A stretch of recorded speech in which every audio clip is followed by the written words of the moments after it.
Hi, everybody. Welcome to Empower People webinar. Today we have with us Martina Maria Spies. She's an architect and founder of NGO Anukriti. She has done her PhD on Dharavi in Mumbai and has also worked with refugees in Austria. We welcome her to the webinar of Empower People and look forward to hear from her about the possible impacts of COVID-19 on refugees and migrants. Over to you, Maria. Thank you so much for your lovely invitation. I'm so happy to be with you. And I know Rima very well and for many years now. So thank you so much, Rima, that you thought of me. And yes, I hope you are all sound and safe at home. We are very lucky because we have a house here in Bombay or wherever we are now. So I would love to come straight into the go straight into the topic of changing global migration. And I've done a lot of research in the last days as well. And I read a lot. And I really liked and I found it very interesting an article about global migration right now of the Center for Strategic and International Studies. And I would like to talk about that. And they are talking about 5 ways COVID-19 is changing global migration. We all know the COVID-19 pandemic has changed human mobility for those of us washing our hands and avoiding social contact. But in addition to these disruptions to daily life, the pandemic could be fundamentally changing the face of global migration in at least 5 ways. And I would like to talk about that. Only when people have stopped moving, we do realize how much freedom of movement, the ability to visit a neighbor, to catch the train to work, to see a movie in the theater, or to fly across the world to see family, is a fundamental part of the human experience. COVID-19 has brought most of the world to a halt. It has ushered in an entirely new human experience full of hand soap and Zoom. And we are talking also over the net now. But it has also fundamentally altered global human mobility. Some are comparing the current pandemic to the so-called Spanish flu after the First World War, 1918. But from one important perspective, the two pandemics differ greatly. The face of global migration was much different in the wake of World War I than in 2020. Thus, COVID-19 is likely to have lasting migration implications long after people, health systems, and the economy bounce back. What is very interesting is that human mobility has historically come in many forms. As planes, trains, and autos became safer, more efficient, and more accessible over the past century, short-term movements to and from places of work and schooling, between towns and cities, and even across the globe have become commonplace. Accelerated by the advent of the internet and the subsequent social media revolution, the desire and ability to move accelerated to the point that it has permeated even the furthest reaches of the planet. We shouldn't forget that the history of human mobility. And more importantly, COVID-19 related disruptions are likely to have longer term impacts on migration. So I would like to discuss with you these 5 possible ways that could happen. Number one is very important. It's migrant labor. It's the engine of globalized economy stops moving, while exemptions might be made for key professions like scientists, doctors, journalists, government leaders. Those who travel to work and travel for work may not be able to do so for the foreseeable future. This will have family, economic, and potentially food security implications. Migrant workers currently overseas may not be able to get home, and families already dealing with complicated immigration and visa regimes may experience prolonged separation for an entirely new reason. If migrant workers are unable to travel to agricultural fields, and these restrictions are paired with broader disruptions to the global food supply chain, it is worth considering longer-term impacts on global food security. So this we could also discuss after. Whether it is a Turkish guest worker in Germany in the 1960s, Vietnamese refugees across the globe in the 1970s, or rural farmers flocking to Chinese megacities in the 1980s, migrants have been the engine of the last century's globalized economy. The inability of labor to move efficiently or at all will impact future global output while putting migrant families themselves under greater financial strain. This will, in turn, increase global inequality. Number two is also that's a very crucial point, what I mentioned right now, global inequality. Global inequality was already at its highest levels in history when COVID-19 hit. As of Jan 2020, more than 2,000 people hold more wealth than the world's poorest 4.6 billion people. The world's 22 richest men have more wealth than all the women in Africa. While stock market losses will undoubtedly impact the near-term prospects of some wealthy individuals, recent history suggests that they will be just fine. In fact, global inequality is likely to increase in the medium to long term, in part because of the pandemic's lasting impact on migration. Some of us are very fortunate, like us, to work from home during this time, benefiting from not only the requisite physical and digital infrastructure, but also the types of jobs that can be taken online. Many labor migrants, like in Bombay, like in every megacity in India and beyond, especially of the low-skill variety, do not have the option to work from home. Like many lower-income people, they must physically go to work, putting them at greater risk of contracting and spreading COVID-19 and putting them in further jeopardy because many do not have access to appropriate financially accessible health care. According to the UN, United Nations, migrants and their families are often part of marginalized and vulnerable groups that are already experiencing economic hardship as a result of containment measures. In an extreme case, that could become more the norm as the pandemic worsens. For instance, Iranian hospitals are refusing to treat Afghan migrants, resulting in many returning home to a country with a health infrastructure all but destroyed after decades of conflict. So I would like to come to point number three, politics.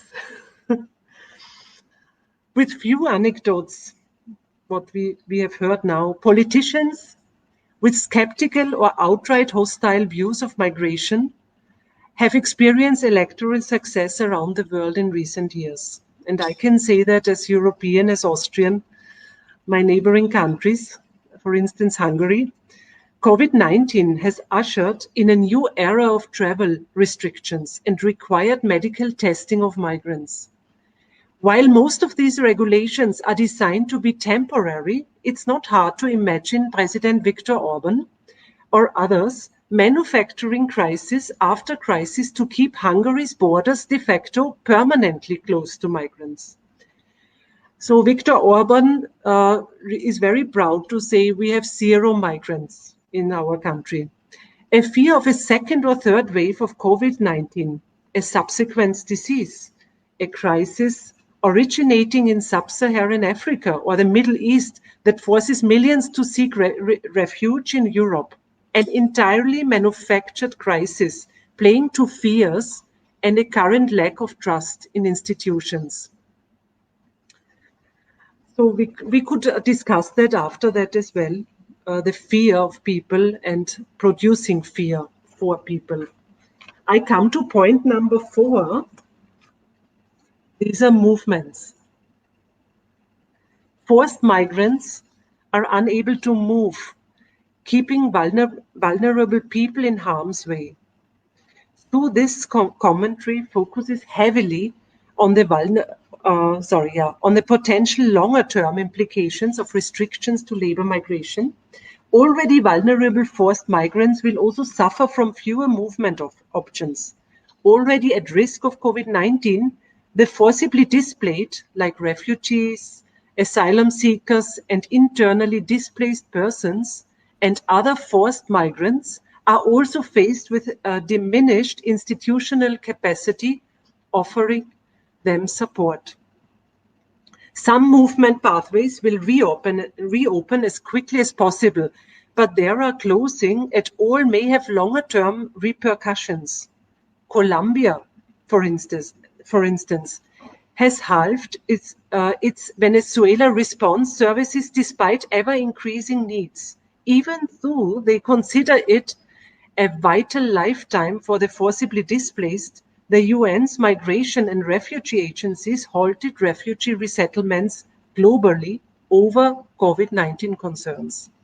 These and other necessary short-term power actions, however, mean that vulnerable forced migrants, often living in overcrowded camps and in dense urban areas with poor access to quality health care, will be at increased risk.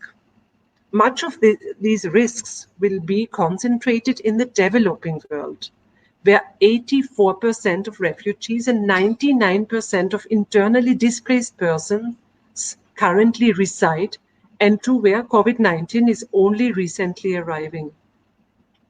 Additionally, to point 5, the majority of forced migrants are internally displaced. So blocked movement pathways also mean that these people will be stuck in or near the dangerous places that force them from home in the first place. This could create opportunities for non-state actors to exploit grievances against governments. It could also force desperate people escaping harm to do so via shadowy, irregular pathways. So last but not least, the point of global migration. It goes increasingly into the shadows. There is growing evidence that limits on safe, orderly, and regular migration pushed vulnerable people, as many as 100 million globally, into shadowy, irregular pathways. Migration will be increasing in and among developing countries with weaker health systems and rule of law. Irregular migrants will travel in close quarters with other people.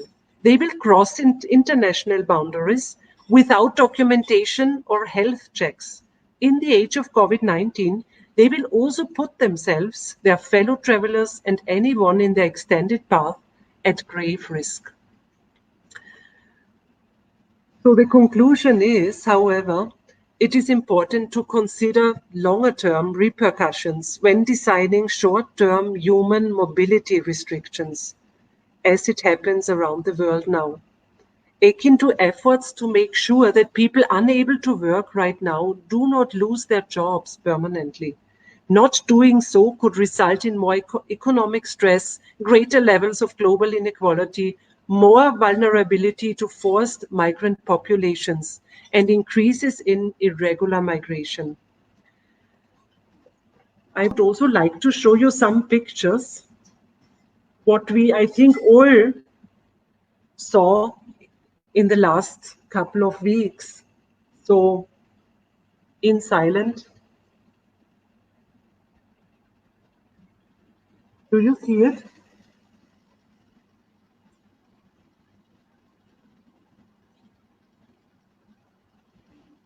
The other way.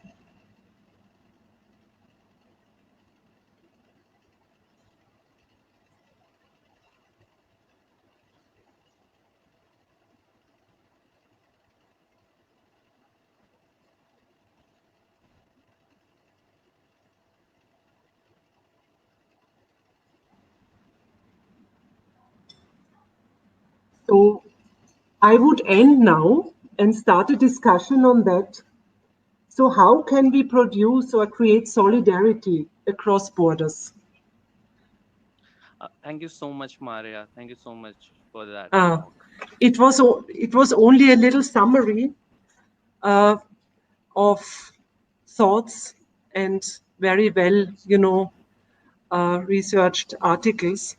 But I really also have to thank you for the invitation, but perhaps we can also discuss it now.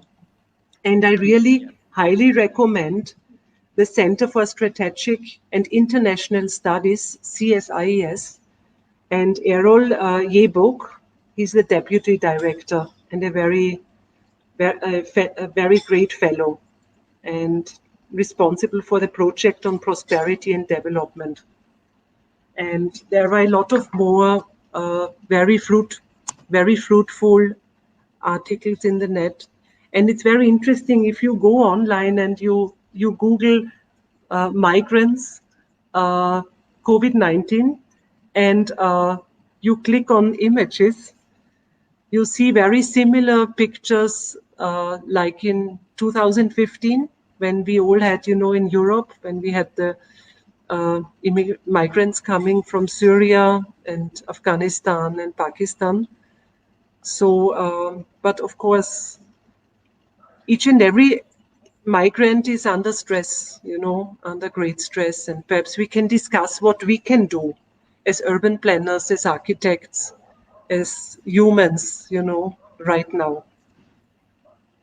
Yeah, I think the point that you have raised of intersectionality, that this virus COVID-19 has led to greater impact on those who are already under stress, and it has exposed the fault lines that were in our society. People are those who are well off, they are going for bulk buying, they are stocking everything that they can, and all in all, those who didn't had anything even earlier also, they are left with nothing, not even I think a food to eat for 2 squares a meal a day. They cannot feed their families. So I would like to request other guests to kindly share your views upon the same, and how this COVID-19 is actually affecting the world scenario in with a special reference to migration. Anyone is taking the lead, or should I speak? Because I joined in two Please, ma'am. minutes late. So, Please, ma'am. yeah. Go ahead. Hi, I'm Ruhi, by the way. Hi. And I've joined this session after quite a long time. So, yeah. So, it was really nice listening to you, Martina, and uh, the 5 points you mentioned. I'm totally on the same page with that. And I think most of us are. Uh, and as Adarsh said, that these people, they have been in this dire situation. I mean, they since the time they know that they are poor and they are vulnerable lot. But now this COVID situation has made it worse, and worse in a way where considering that these are the backbone of the economy.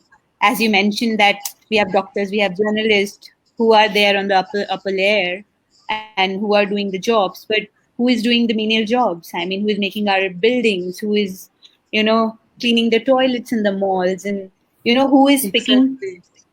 yeah, who is picking coal in the coal mines all over the world, in Africa and India, who are doing those jobs. These are people who are daily earners, daily wages. And I mean, even if you give them, like, I know there are a lot of NGOs are working in the field, a lot of people are donating for the cause. But the first thing is that it may not reach all of them. And secondly, given that these people, say a poor family may have like uh, a set of grandparents, a set of a husband and a wife, and maybe 5 children. So if you give them 10 kg of rice and 5 kg of pulses for a month, it may not even last for a week for them. So I think, I mean, obviously these things were not planned, because it was very sudden, and whatever step has been taken, it is somewhere for the good for sure, but then these are the scapegoats, and they have always been the scapegoat, and they may always be the scapegoat unless we come up with solution which may, help us bring everything, which may help us make an equilibrium, which again is practically not possible, but at least we can try for that. So yeah, I mean, this is my input, and I mean, I would love to discuss, maybe I think that's the third point, politics of it, which you mentioned. So Yeah, politics. Yeah, please. yeah, so That's that's really interesting. Yeah. interesting. I mean, the way, I mean, globally, I mean, did you hear what Trump said? Did he quote it yesterday that people should be injected with disinfectants? I don't know Mm. if you guys are I aware of it or not, but I'm just no. saying that, you are listening. We know how crazy politics is, and whoever is there, the prime head uh, of the countries, we know how they are. But then this is a time where, this is the real test which is happening for them also. I would say it's unprecedented. I mean, you never think that something like this will happen, and hence they have to balance politics as well as their image as well as the situation, because if you don't handle it well, you don't know where is it going to go, right? So it's a very, very critical situation that way when it comes to world politics again. So Yeah, very true. Yeah, I think this even politics has Adarsh, I COVID-19 think your has audio backstage. is a little, you're a little away from the mic, so if you can hold it a little, yeah, that's fine. Yeah. Okay, so I was saying that I think COVID-19 has even sent politics on the back burner. Now, the only thing that is working right now is COVID-19. Even budgets are around COVID-19. Politics is around COVID-19. Even the whole internet industry is shut down. I mean, there is nothing else other than COVID-19. I'm right now currently pursuing a research using Yes. secondary studies on human trafficking, and I was also studying migration and smuggling. And it is very important to point out here that out of most people who are migrants, the percentage of girls and women is much higher. I mean, so that's how this intersectionality plays.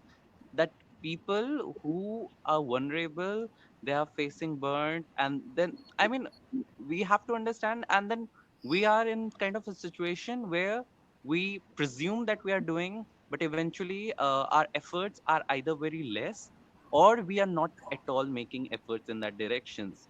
Many of us, while many of us are feeling that we are corona warriors by sitting inside homes, which in a way we are, but at the same times, what about that girl, 12-year-old girl I who know. I died was just during, thinking of. yeah, I was just thinking of that. Yeah. and that girl died, and this it's a human crisis.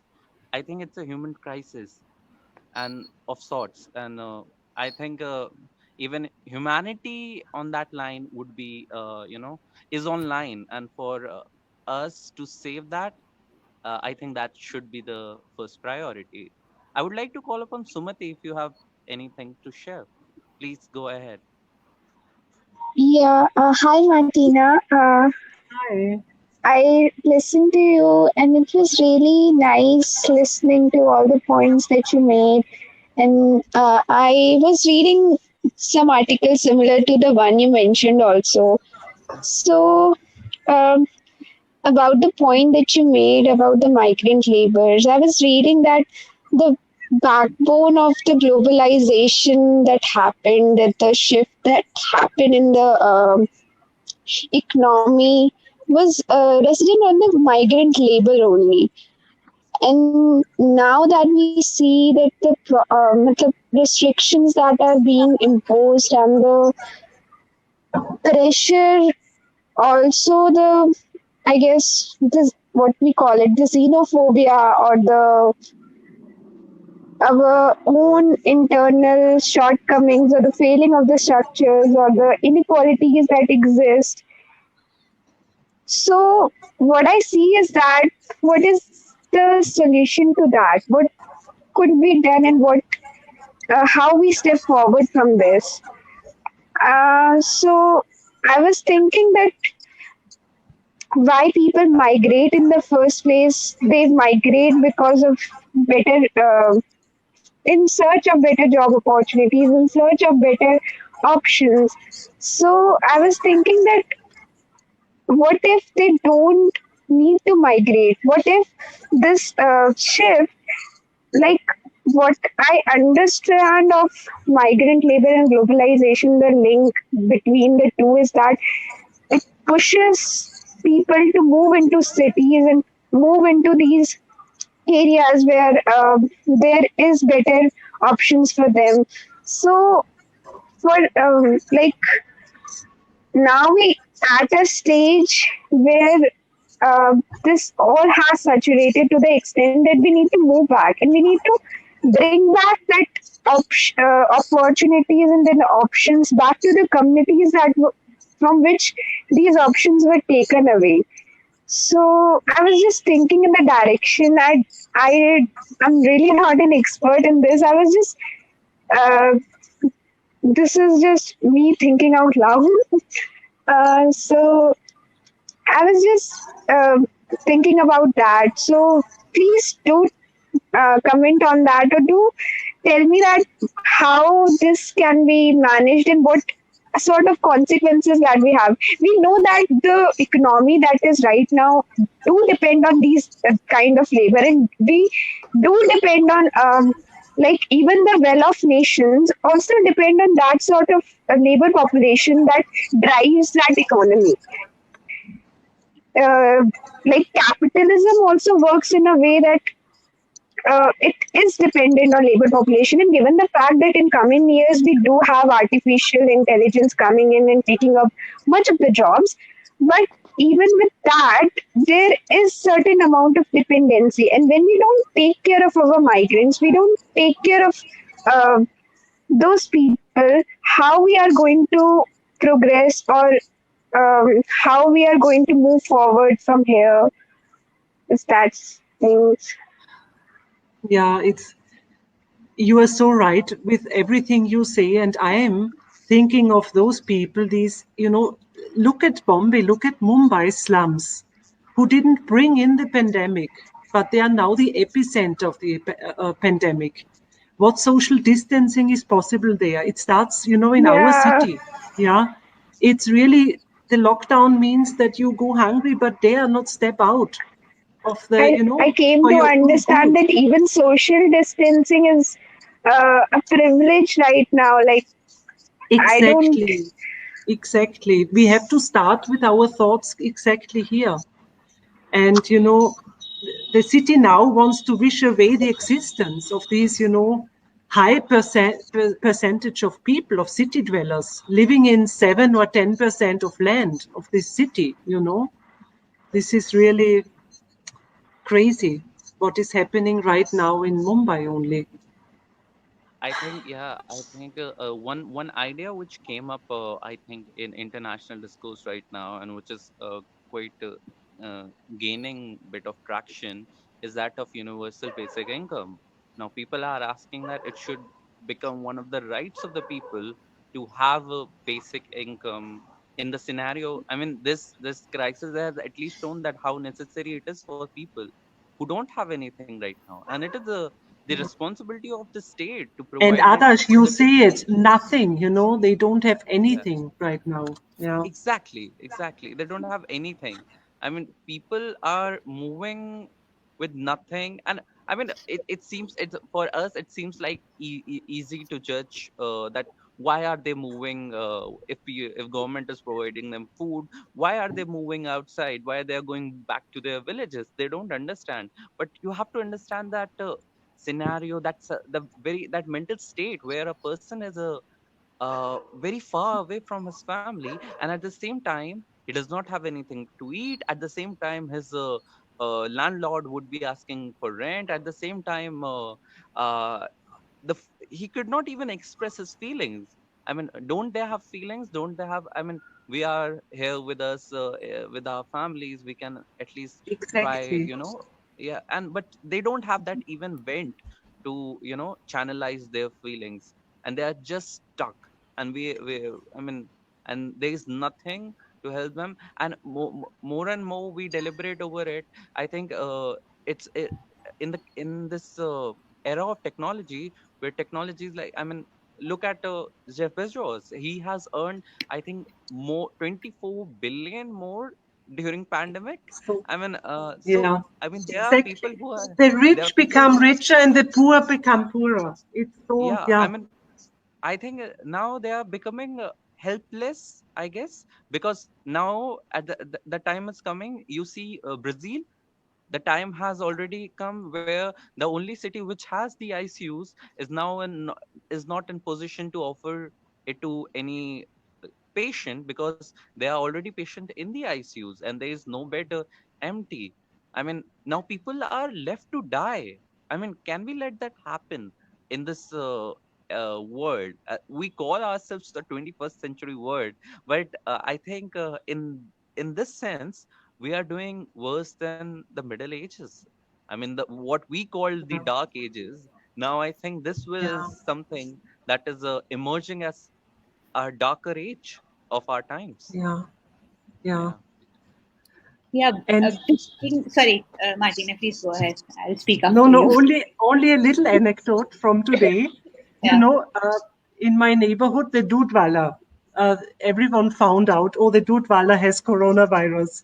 So no one is saying, oh my God, poor guy, Yeah. he Everyone is can't saying that work it now. is. He can't. They said, oh my God, our building, we all get the milk from this Dudwala. Oh my God, we touched the package, we did this, that. It's human, of course, it's a human Yeah. feeling towards it. But this, I know him, and he's a really nice guy with, of course, also a migrant with a little shop around the corner. And it's crazy. This is the first thought. Oh my God, I could have it as well. The packages, oh my God. But now, he doesn't have any livelihood right now. He has to, he lives in a little house, very small house with his family, very close by in Juhu. So no one thinks of that. Everyone is, of course, concerned about me, ego. It's, sorry, that's only a human, uh, Yeah. yeah, thing, of course, but Yeah, I'll pitch in. I may sound a bit rude also after what all you spoke, but I would like to play the devil in this as well. Uh, so again, the concept of perfection, in which equality also comes in, is for me is a very utopian concept. Given the advent of the human civilization, I think the disparity has always been there. And again, talking yes, about this yeah, discrimination, where the people are being discriminated, be it whatever yeah, level, whether it's if someone has COVID, whether he or she is rich or poor, it doesn't matter. yeah, They are being discriminated, they are being trashed, yes, whatever. I think I that's the basic agree. that comes from the basic animal instinct we have of defense. Yeah, Honestly very true. speaking, and Very true.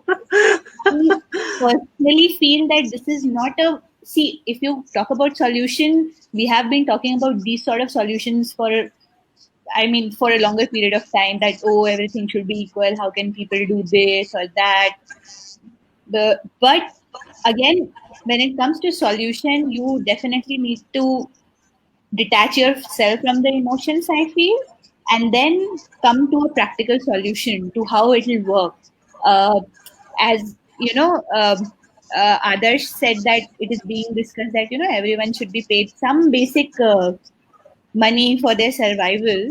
So a Yeah, lot of things are connected. It's like a vicious circle where not every country is equal. Not every country has that capacity. For example, take India. We have so much of population that we can't afford giving you know a basic survival amount of money to each and every citizen.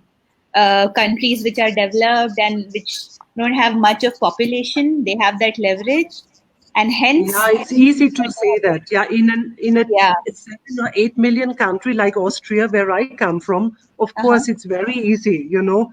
And yeah, social distancing in the Alps, yeah, hello, we have, one mountain for one person, yeah. so, or one family. So, So yeah, that's the thing. And again, as you spoke rightly, Martina, I mean, Mumbai is such a small piece of land. I mean, it's constituted out of the islands, and people are, there is so much of density of humans on those islands. I mean, this again is a very unprecedented situation where none of us know whether it's our leaders or the poorest of poor, what how are we going to react. But I think still people who are a bit empathetic, organizations which follow empathy, they are trying their best coming out yeah, and doing it. But for sure. and if you see something happening, you definitely have to react to that. I mean, if you see that something wrong is happening, you definitely need to react to that. I'm not arguing on that. But again, my whole purpose of being a devil here and, talks of equality and solution, it all comes down to how practically are you going to approach to this problem rather than getting emotional about it. Yeah, Because you just can't, honestly speaking, you just can't save everyone, right? I mean, exactly. Yeah, you can save maximum people, but you just can't save everyone. yeah, So there you'll have to be very strong hearted and think for solution which works best for, because again, there are a lot of layers which goes into anything or everything you do. For example, a country like India, it is so varied. I mean, you take culture, you take geography, you take people. I mean, maybe it's impossible to reach a remote village somewhere in the mountains, and they may also not be affected. But a place like Mumbai, a place like Dharavi, has now become a hotspot because riches have brought in this disease, and now the poor people are suffering, which has been the structure always. Like the poor ones have to, bear the brunt. So I mean, it's easy to say that, oh, this should happen, that should happen, but not every model works everywhere. So we really yeah, need to be aware of that, and for that, I think community-based initiative at local level is the best thing to do, because yeah, if I exactly. belong to an X community, I know the people, the place better. So people should be motivated in that aspect where, they come out and they start helping their own community. Yeah, sorry. Yeah. I think that's a great solution Yeah. on the community level, on the micro level, like little acupunctures, social acupunctures, and help your little, circle around. I think this is, yeah, What? I think that's the best solution. Mhm. Thinking upon, Yeah, I think Ruhi's point. I think when someone talks about, I mean, since we all are human, and when we talk about that, uh, eventually there is an human instinct to survive, and there is we absolutely. all, Yeah. Have you and seen the when picture? that is there, so I believe if we Have you don't seen think of already? solutions, I think our social or human fabric will break. And why do I say that? It is Why? because if someone, a human being, is fighting for survival, then he'll try anything, whether it is robbery or whether it is Exactly. killing the other person. I mean, Hmm. right now we don't think in that direction, but if this situation goes out of control, then as Ruhi pointed out, our cannibalism will come out.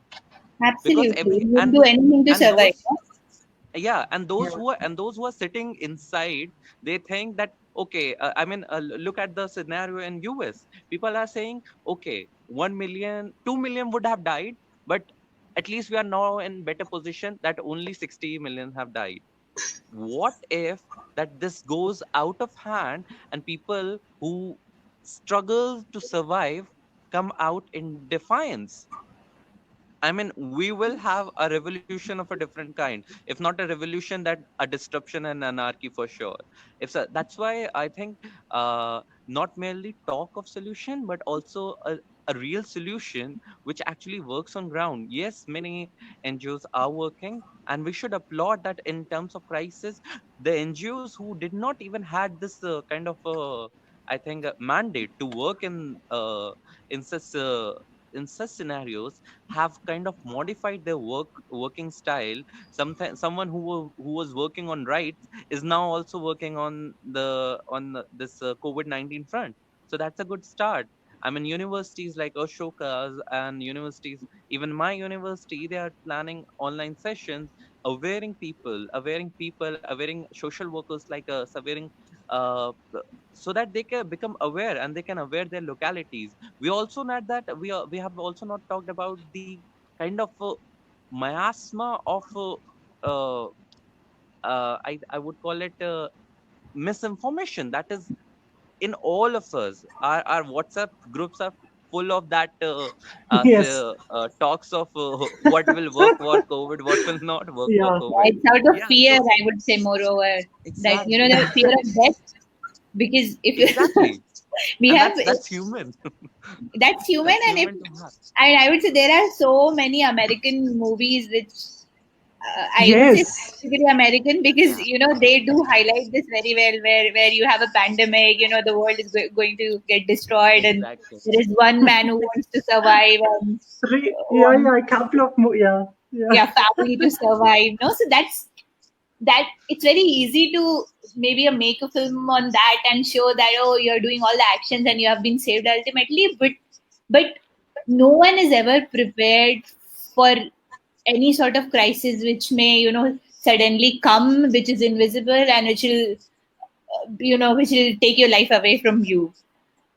So it's a very unique situation for our generation, I would say. It has, I mean, Spanish flu has been there in the past, and there have been many flus. In fact, the concept of summer vacation, how did it come in picture? Because I think in the 12th century or something, there was this flu where there were these tumors which used to uh, uh, you know which used to erupt on human body, and people used to die, and it was very infectious, and hence I think it was in Europe. I am not, I may be wrong as well, but somewhere it did happen in the 12th century. And then the wealthy thought of, going away from this situation and living in maybe, say, farmhouses. And hence, this became a practice where, the concept of vacation or, say, summer vacation came in picture. So I'm just saying that, people always try to find a lot of solution, and maybe it was easier when there wasn't much of traveling happening. But in today's world, where the world has become so small, both geographically and digitally, because of the means we have, and in the best, I mean, before COVID had come, I mean, the best time we have been living in, I would say it's very difficult. I mean, you're never prepared. So it's yeah. So it's I would, again, my concluding remarks would be to be emotional, obviously, be responsive to what is happening, but then do try to detach that emotion and come to the practical solution of it. Maybe if Yeah. you're sitting at home, may find an NGO, donate 1,000 or 2,000 rupees. I mean, at least you're doing it from your end. You don't know if it's happening or not, but I think we have enough time at home right now to at least research an authentic source and go for it. So as simple as that. So yeah. I completely agree with you, Ruhi. I We couldn't have, have said it better. Yeah, really. And we yeah, should really start on a micro level. Yeah, yeah. and we have And we a have comment time. We are from, privileged. We have time at home now, as you Yeah. said, to think about it and to do our homework. yeah, and we have comment from I mean, we had a comment from Bhageshri, who also pointed out, that how Ruhi pointed out that we should all start at working on micro level. I mean, Hmm. we can start with our families because that's the basic unit on which our world is built upon. I mean, so I think there we can start, at least in our families, and further we can grow outward, we can grow in our society, and then eventually that will, I think, that make work. I mean, Yeah, I mean, from family, for your dudwala, for people, your house helpers. If you are a business provider, make sure that you cut off the salary to half, but people don't lose their jobs, because people do need engagement at this point of time. And even if they're getting less money, it's important that they should get money. I mean, their house should keep running, because as business owners, as people who can do something for the society, it's our moral responsibility to not let the social unrest happen. Because once that social unrest comes in picture, which again we can see in the American movies, where people are going and buying the shops and looting stuff and all. So that's a small example of that. But if that starts happening, I mean, there is no rich, there is no poor. People, as you rightly said, are the others. People will become cannibals. I mean, you never know, for survival. yeah. True. I'll stop here. Sorry, I talk a lot. So. Yes. No, no, No, I perfect. mean, it was great having you. And I'm Martina, if you have some concluding remarks for our Yes. interaction. Pardon me? Sorry, I didn't get you. Any concluding remarks, if you have for this webinar? I'm completely with Rohi. I think she said it in such a beautiful way. And yeah, to start in our inner circle and in our, on the neighborhood level, community level. And yeah, be conscious and stay healthy, be happy. And I think that that's the most important thing, because we are so privileged. We have everything, we have every day our food on our plate. And uh, yeah, so I think we are very blessed and lucky, and all the best and best of energy out to Yeah, this exactly. world The Yeah, and to you. positivity. Yeah. Yes, stay positive as well. Yeah. Not COVID stay 19 positive. positive, but Yeah. positive in So we our have thoughts. a start at micro level. We have stay positive. Now, Sumati, what you would like to add to this? Uh, I would like to conclude by also adding that, like, as we rightly talked about, the fear is there, and I will also call it the hysteria is there. But we need to understand that there are things that are driving out of legitimate fear, but there are also things that are constructed fear, and those are also along the line which target a certain vulnerable sections.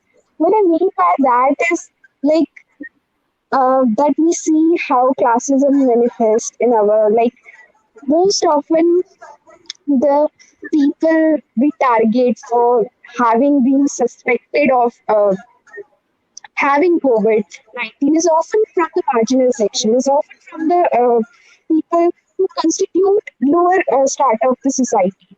So there like there is fear, and there's a certain amount of uncertainty that comes with this pandemic, but at the same time this behavior can't be excused by, like, I don't see it like uh, these kind of things that have also come in the forefront with this COVID-19.